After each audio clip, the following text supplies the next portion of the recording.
الحمد لله رب العالمين والصلاة والسلام على سيد المرسلين وعلى آله وأصحابه أجمعين أما بعد علماء کرام معزز حاضرین السلام علیکم ورحمۃ اللہ وبرکاتہ۔ سب سے پہلے شکر ہے اللہ سبحانہ و تعالیٰ کا، اس کا رحم ہے کہ اس نے مجھے اور آپ کو مسلمان پیدا کیا اور پھر ہمارے دلوں میں ایک دوسرے کے لیے محبت ڈالی۔ سبحان اللہ و بحمدہ سبحان اللہ العظیم۔ اللہ کی حمد و ثنا کے بعد میں بہت شکر گزار ہوں جناب مسلم صاحب کا، حضرت مولانا انوار عالم صاحب کا، جناب اختر الایمان صاحب کا، جناب مولانا غیاث الدین صاحب کا، جناب قاضی ارشد صاحب کا، جناب قاری مشکور صاحب کا، جناب اظہار اصفی صاحب کا، جناب مفتی جاوید صاحب کا، جناب زاہد الرحمان صاحب کا، مدرسہ انجمن اسلامیہ کے تمام منتظمین اور آپ تمام حضرات کا جو اس محبت سے یہاں تشریف لائے ہیں۔ بارک اللہ فیکم جمیعا۔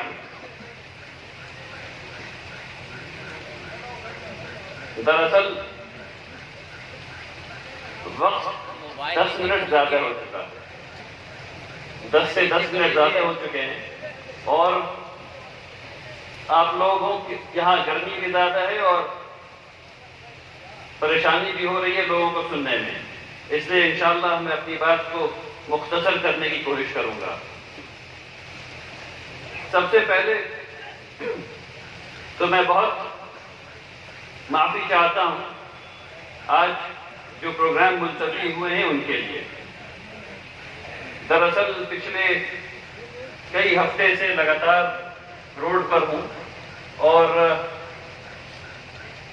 کئی دنوں سے نیند بہت کم رہی ہے، اس لیے جب ناگپور سے آج آ رہا تھا وہاں فجر کے وقت کل رات دیر تک جلسہ چلا اور فجر کے وقت نکلنا پڑا، اور پھر وہاں سے یہاں تک آتے آتے حالت جو ہے وہ جواب دے گئی، تو تھوڑا آرام کرنا ضروری ہو گیا، لیکن پھر بھی میں معافی چاہتا ہوں، کوشش کروں گا انشاءاللہ جہاں جہاں نہیں جا سکا وہاں وہاں جاؤں انشاءاللہ۔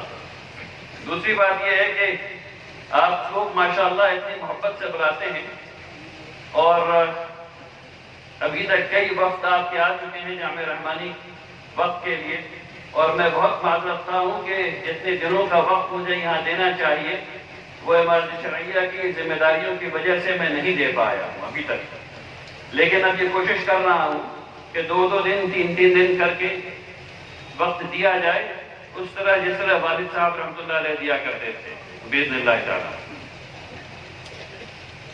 اب اصل بات جس کی بات ہو رہی ہے، پچھلے کئی مہینوں سے میں بہار، جھارکھنڈ، اڑیسہ، حیدرآباد، مہاراشٹر کے مختلف، کیرلا کے مختلف علاقے میں گیا اور وہاں مسلمانوں کے حالات کو دیکھنے کا موقع ملا اس رول کے نقطہ نظر سے۔ ہر جگہ جیسا کہ ہونا بھی چاہیے، ہر جگہ ایمان کی ایک جنگ ہے جو ہر انسان کے دل میں چل رہی ہے۔ ہم لوگ آج ایک حال میں ہیں اور ہم میں سے اکثر لوگ یہ کوشش کر رہے ہیں کہ ہم مسلمان سے مومن ہونے کے سفر کو جلد سے جلد مکمل کریں، لیکن کچھ چیزیں ہیں جو بیچ میں رکاوٹ پیدا کر رہی ہیں۔ دیکھیے، ایک وقت تھا جب رسول اللہ صلی اللہ علیہ وسلم اور ان کے صحابہ کا مذاق اڑایا گیا، اور قرآن نے اس بات کو نوٹ کیا کہ کفار مومنوں کا مذاق اڑا رہے ہیں، قرآن نے اس کو نوٹ کیا، اور آج ہمارا مذاق اڑایا جا رہا ہے۔ دونوں مذاق اڑانے میں کچھ فرق ہے۔ اگر ہمیں یہ بات سمجھ میں آ جائے گی تو جتنی باتیں ابھی کہی گئی ہیں ہماری پستی کی،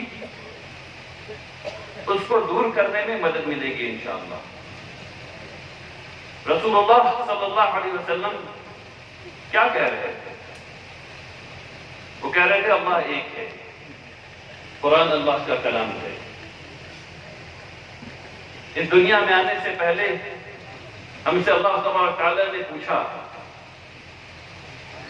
کیا میں تمہارا رب نہیں؟ اور ہم نے جواب دیا بلا یا رب، آپ ہمارے رب ہیں۔ پھر اللہ تبارک تعالیٰ نے یہ پوچھا کہ امانت اٹھاؤ گے؟ اور ہم نے کہا جی اٹھائیں گے۔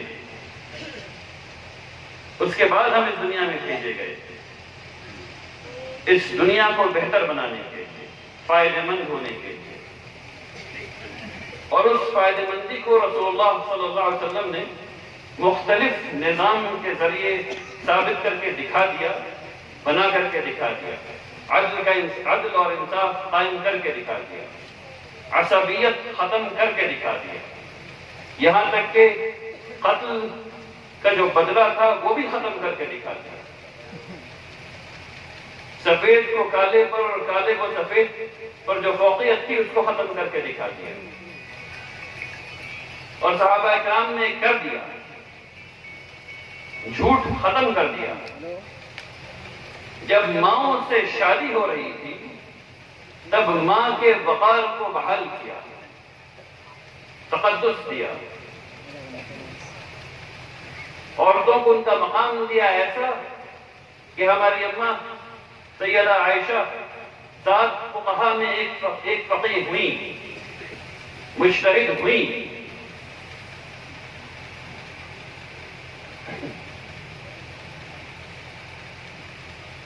تو مذاق کیوں اڑایا جا رہا تھا؟ کیونکہ رسول اللہ صلی اللہ علیہ وسلم ایک ایسا ڈائنامک پیغام دے رہے تھے جس کا جواب کفار کے پاس نہیں تھا، ایک ایسا عظیم الشان پیغام تھا، اور صرف پیغام نہیں تھا، عمل تھا۔ قرآن شریف نے کہا تم وہ کیوں کہتے ہو جو کرتے نہیں؟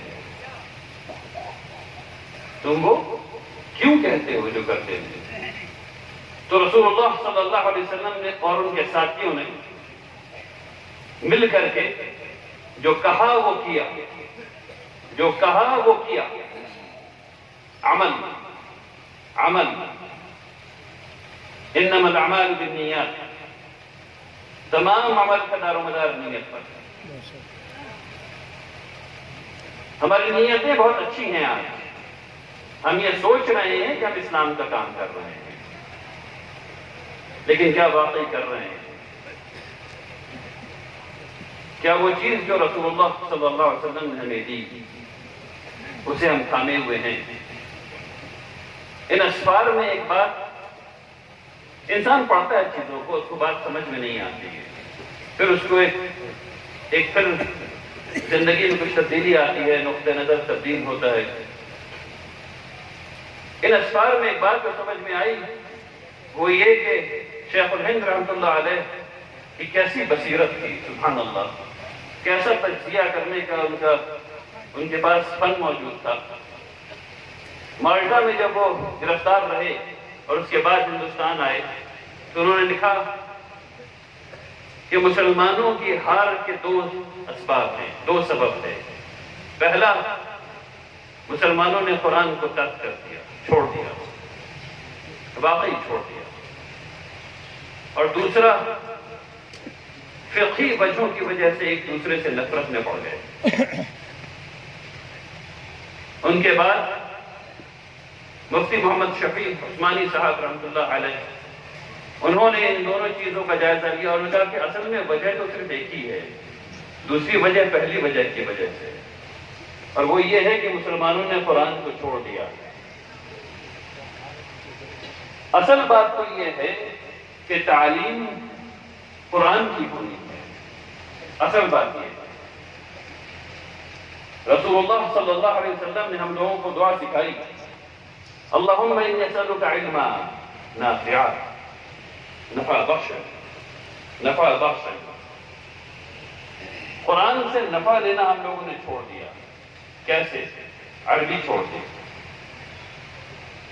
اب عربی ہی نہیں ہے تو ترجمے سے پڑھ رہے ہیں. اور میں اپنے والد صاحب رحمۃ اللہ علیہ کو کوٹ کرنا چاہتا ہوں یہاں، اور انہی سے میں نے اس چیز کو سیکھا. انہوں نے سمجھایا کہ دیکھو ترجمے میں کبھی بھی آہنگ بچا ہوا نہیں رہ سکتا. اور ایک واقعہ ہے، حیدرآباد میں جب ہندوستان سے ملا لیا گیا تو مصالحتی جو پروگرام ہوتے ہیں وہ سب ہو رہے تھے. اس میں جو ہندوستان کے وزیر اعظم وغیرہ وغیرہ تمام لوگ جو بھی تھے، مجھے یاد نہیں کہ کون کون اسٹیج پر بیٹھے ہوئے تھے، اور نظام حیدرآباد اور تمام ان کے رفقا پہلی صف میں بیٹھے ہوئے تھے اور تقریروں کا سلسلہ چل رہا تھا. حیدرآباد کے بہت بڑے شاعر تھے، ان کو بلایا گیا. اچھا یہ بہت ممکن ہے کہ میں شعر غلط پڑھ دوں، میری شعر میں کوئی استعداد نہیں. تو انہوں نے شعر پڑھا اور پڑھ کر کے اسٹیج سے اتر گیا. وہ شعر یہ تھا،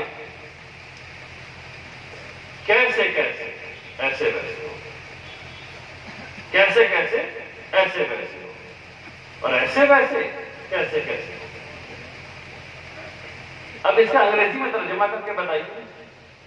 جن لوگوں کو انگریزی سے مناسبت ہے ترجمہ کو کیسے ہوگا؟ How you became. یعنی کوئی عقل کی بات ہی نہیں، ہو ہی نہیں سکتا. تو جب ایک انسان کے شعر کے ترجمہ اور اس کا آہنگ باقی نہیں رہ سکتا تو اللہ کے کلام کا آہنگ ترجمے میں کیسے باقی رہ سکتا ہے؟ نہیں رہ سکتا، کبھی نہیں رہ سکتا. ہم لوگ قرآن کو ترجمے سے تو پڑھ لیتے ہیں تھوڑا بہت. اچھا وہ بھی بہت کثیر تعداد نہیں. اگر میں ہاتھ اٹھانے کو نہیں کہوں گا، لیکن اگر ہاتھ اٹھوا دوں اور لوگ صحیح دل سے ہاتھ اٹھائیں تو تقریباً آدھے سے زیادہ مجمع ہوگا جو قرآن کو 5 منٹ ہر روز نہیں پڑھ رہا. آدھے سے زیادہ مجمع یہاں ہوگا جو قرآن شریف کو 5 منٹ زیادہ نہیں پڑھ رہا. تو بات شیخ الہند رحمۃ اللہ علیہ پر واپس جانے کی ہے.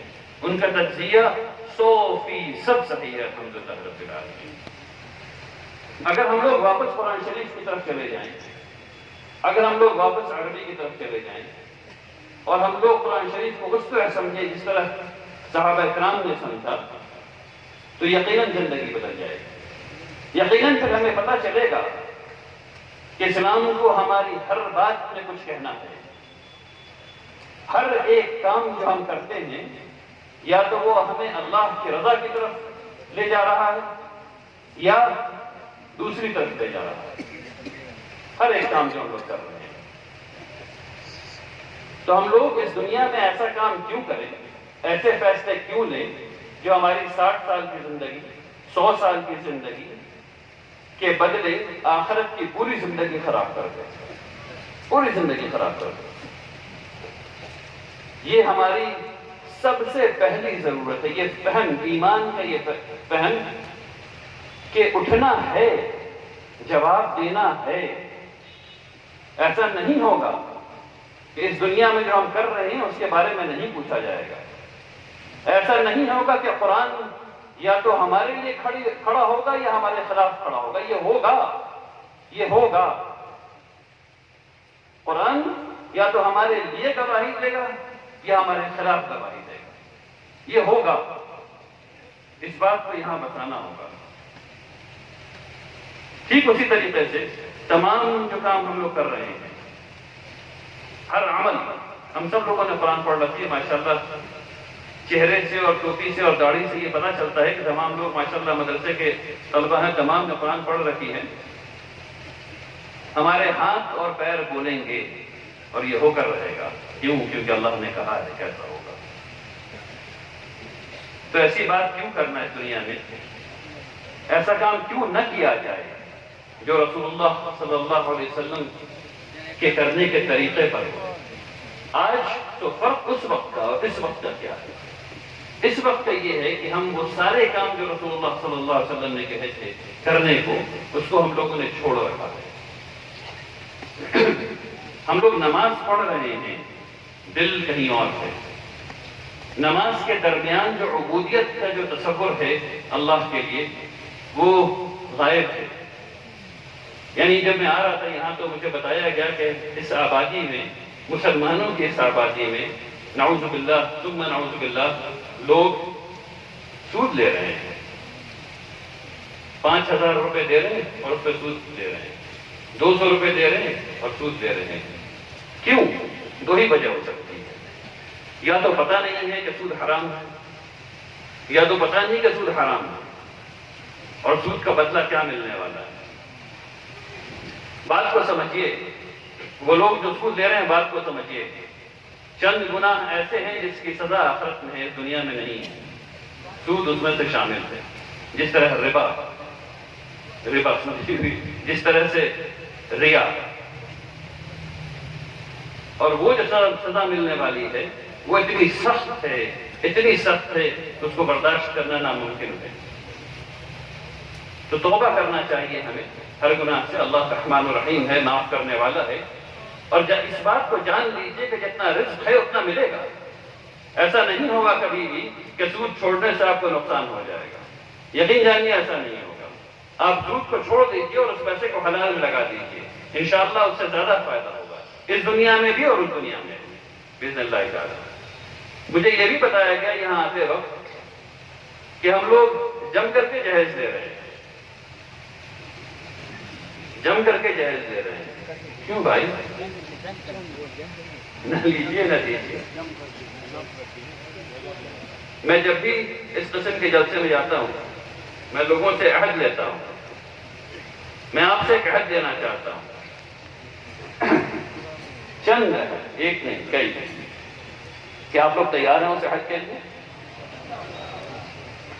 میرے پیچھے دہرائیے، میں سود کا کام نہیں کروں گا، میں سود کا کام نہیں کروں گا انشاءاللہ۔ انشاءاللہ۔ میں کہیے، میں کسی ایسے نکاح میں کسی ایسے نکاح میں شریک نہیں ہوں گا نہیں شریک نہیں ہوں جہاں جہیز لی جا رہی ہو یا دی جا رہی ہو۔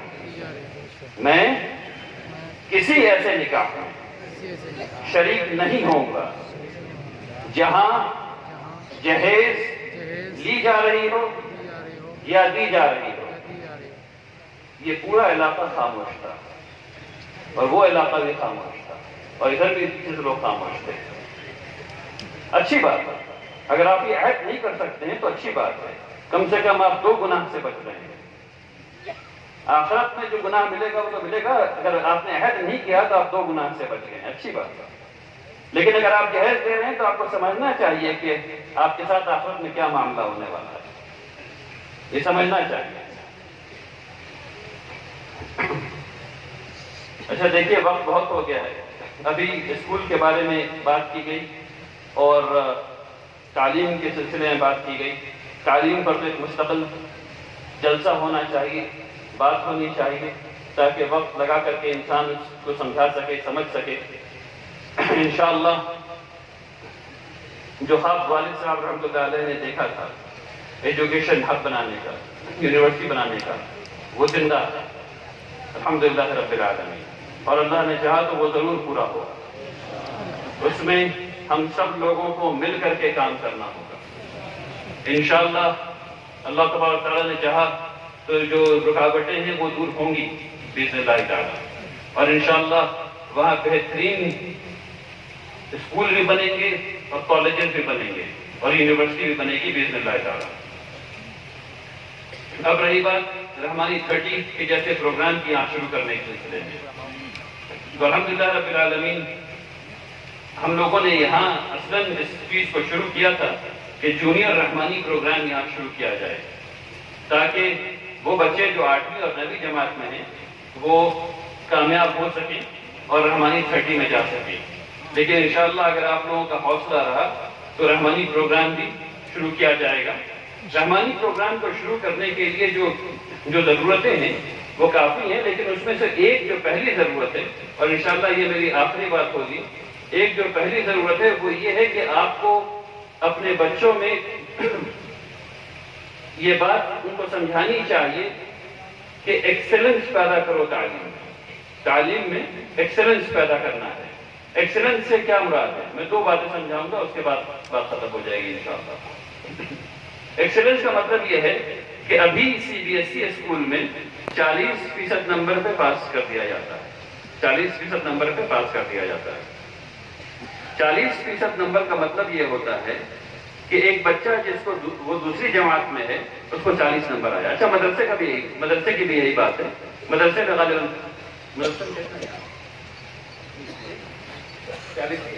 مدرسے میں بھی یہاں 40 نمبر پہ پاس کیا جاتا ہے۔ دیکھیے 40 نمبر کا مطلب کیا ہے، اس کو سمجھیے۔ 40 نمبر کا مطلب یہ ہے کہ اس بچے کو 60% سمجھ میں نہیں آیا، اس بچے کو جو نصاب تھا اس کا 60% سمجھ میں نہیں آیا۔ اب اس بچے کو آپ نے دوسری جماعت سے تیسری جماعت میں بھیج دیا، کیوں؟ کیونکہ ہم لوگ وہ قوم ہیں جو ایکسلنس کے بجائے یہ چاہتے ہیں کہ بچہ دھڑ اوپر جاتا جائے، ایکسلنس پیدا نہیں ہو، اس کے اندر استعداد پیدا نہیں ہو، صرف وہ پاس کر کے آگے جاتا ہے۔ اچھا دوسری جماعت کی جو کتاب لکھی گئی ہے تو مؤلف نے کس بات کو سچ مانا تھا؟ مؤلف نے اس بات کو سچ مانا تھا کہ جو پہلی جماعت ہے، جب بچہ دوسری جماعت میں آ رہا ہے تو پہلی جماعت کے تمام مواد پر وہ حاوی ہے، 100% مواد پر وہ حاوی ہے، لیکن کیا وہ حاوی ہو سکا؟ اب جب وہ دوسری جماعت میں گیا ہے تو وہ لنگڑا ہے، وہ لنگڑا ہو گیا، وہ وہیں سے پیچھے جانا شروع ہو گیا پہلی جماعت میں۔ اب اس کو مواد سمجھ میں نہیں آ رہا، وہ پیچھے بیٹھا ہوا ہے، چھوٹا بچہ، اس کے دل پہ کیا گزر رہی ہے ہم لوگ کچھ پتا نہیں، چیزیں اس کے اوپر سے جا رہی ہیں۔ کیوں؟ کیونکہ جو استاد ہیں وہ جو آگے میں بیٹھے ہوئے نا 5 بچے ان کو پڑھا رہے ہیں، ان سے بات چیت ہو رہی ہے۔ جو پیچھے بچہ بیٹھا ہوا ہے وہ پیچھے کیوں بیٹھا ہوا ہے؟ کیونکہ اس کو سمجھ میں نہیں آ رہا، وہ آگے بیٹھنا چاہتا نہیں کیونکہ اس کو ڈر لگ رہا ہے کہ استاد کچھ پوچھ دیں گے، ٹھیک ہے؟ تو سب سے پہلی بات یہ سمجھیے کہ کسی کو 90% بھی آ رہا ہے تو اس کا کیا مطلب ہے؟ اس کو 10% نہیں آ رہا، وہ تیار نہیں ہے دوسری جماعت کے لیے، 90% لا کر کے بھی وہ دوسری جماعت کے لیے تیار نہیں ہے۔ تو پاس مارکس کتنا ہونا چاہیے؟ 100%۔ 100% امتیاز نہیں، امتیازی نمبر نہیں ہے 100%۔ ہم لوگوں نے اپنے ذہن میں یہ بٹھا رکھا ہے، کیوں؟ کیونکہ یہ تعلیم کا یہ سلسلہ ہم نے فیکٹری ماڈل سے لیا۔ فیکٹری میں کیا ہوتا ہے؟ زیادہ سامان بن رہا ہے، آتے جا رہی ہے، ایک گلاس ہے، ایک گلاس کے بعد دوسرا، دوسرے کے بعد تیسرا، ایک آدمی کھڑا ہوا چیک کر رہا ہے۔ اب دیکھیے اس میں لگا ہوا یہاں پہ چیک، کوالٹی چیک لگی ہوئی، ٹھیک ہے نا؟ اب اس نے لگایا چیک، وہ 1 دن میں چلا گیا۔ اچھا اس میں تھوڑی سی خرابی ہے، یہ دوسرے میں یہ 50% ڈسکاؤنٹ پہ بکے گا، اس میں اور خرابی ہے 25% پہ بکے گا۔ تو ہم لوگوں جب نظام بنایا گیا تعلیم کا، ماڈرن تعلیم کا، تو جو فیکٹری ماڈل تھا، فیکٹری ماڈل کا نظام بنایا گیا۔ یہ جو 100% والے بچے ہیں یہ آگے چل کے بنیں گے IAS، باقی جو بچے ہیں بیچ والے وہ بنیں گے کلر کے بعد، اور جو آخری والے بچے ہیں 40% والے وہ کہاں جائیں گے؟ وہ جینیٹر بنیں گے، وہ جھاڑو دیں گے، وہ پنچر لگائیں گے، وہ یہ سب کام کریں گے۔ تو یہ سسٹم بنایا گیا، یہ ہم لوگوں کے لیے نہیں ہے، یہ مسلمانوں کے لیے نہیں ہے۔ ہمارا امتیازی نشان تمیز ہے، ہم ایکسلنس پیدا کرنا چاہتے ہیں۔ ہم تمام لوگوں کی یہ ضرورت ہے کہ سمجھیں کہ 100% منیمم پاس مارکس ہے، 100% منیمم پاس مارکس ہے۔ اگر ہم لوگوں نے اس ذہنیت کو بنا لیا تو ہمارے بچے 100% لانے لگیں گے۔ پہلے مرحلے میں نہ لائیں، آپ پہلے مرحلے کو 50% کر لیجیے، پہلے مرحلے کو 50% کر لیجیے، پھر اس کے بعد 75% کر لیجیے، پھر اس کے بعد 80% کر لیجیے۔ مجھے بتاتے ہوئے بہت خوشی ہے آپ لوگوں کو کہ جامعہ رحمانی میں دارالحکمت میں عربی کے لیے اور تمام سبجیکٹ کے لیے پاس مارکس 75 سے نیچے والا فیل کا کیا مطلب ہے؟ ہم اسے یہ نہیں کہتے کہ تم بیکار ہو گئے، ہم اسے یہ کہتے ہیں کہ تم اساتذہ کے ساتھ بیٹھ کر کے اب ناشتہ کرو گے، جب ناشتہ کرو گے تب سیکھو گے انشاءاللہ۔ ان کی ریمیڈیل کلاس لگائی جاتی ہے۔ تو یہ ہے تمیز۔ اگر ہم لوگ یہ کر لیں تب بچوں کو رحمانی 30 کوچنگ انسٹیٹیوٹ کی ضرورت نہیں پڑے گی، وہ ڈائریکٹلی کامیاب ہو جائیں گے نیشنل کمپٹیشن امتحان میں۔ ہم لوگوں کو اس کو کرنے کی ضرورت ہے، مدرسے میں، اسکول میں، ہر جگہ انشاءاللہ۔ دوسری مثال جو میں دینے والا تھا اس کو چھوڑ دیتا ہوں کیونکہ وقت بہت ہو گیا ہے۔ آخری بات دوسری کی جگہ یہ ہے اللہ تبارک تعالیٰ نے قرآن میں یہ فرمایا کہ دو مسلمان کے بیچ اگر تنازع ہو تو تیسرا اس کو سلجھانے والا کون ہونا چاہیے؟ صرف ایک مسلمان، کوئی اور نہیں۔ مجھے یہ بتایا گیا یہاں کہ ہم میں سے بہت ڈھیر سارے لوگ لا علمی کی وجہ سے دارالقضاء کے بجائے کہیں اور جا رہے ہیں اپنے معاملات کو سلجھانے کے لیے۔ کچھ معاملات ہیں جو بائی ڈیزائن سلجھائے جا سکتے ہیں، مثلا ایک مسلمان 2 دن تک بغیر وصیت کے زندہ نہیں رہ سکتا۔ اگر میں ہاتھ اٹھانے کو کہہ دوں تو مجھے یقین ہے کہ یہاں 99% لوگوں نے وصیت نہیں کی ہوئی ہے، 99% لوگوں نے وصیت نہیں کی ہوئی ہوگی، ہے نا؟ بات صحیح ہے نا؟ اور یہ جڑ ہے ہم لوگوں میں تنازعات، جڑ۔ یعنی اگر آپ کے پاس زمین ہے اور آپ کے 2 بچے ہیں، 4 بچے ہیں، 6 ہیں، جتنے بھی ہیں، اگر آپ یہ طے نہیں کریں گے کہ روڈ والا حصہ کس کو ملے گا تو سوچیے کہ کیا ہونے والا آگے جا کر کے، کیسا جھگڑا ہو۔ اگر آپ کے پاس ایک گلاس ہے اور آپ نے اس کو نہیں دیا کسی کو اور نہیں بانٹا تو سوچ لیجئے کیسے جھگڑا ہوگا۔ جب شیطان نبی کے بھائی کے دل میں آ سکتا ہے تو میری اور آپ کی کیا اوقات ہے میرے بھائی؟ کچھ نہیں۔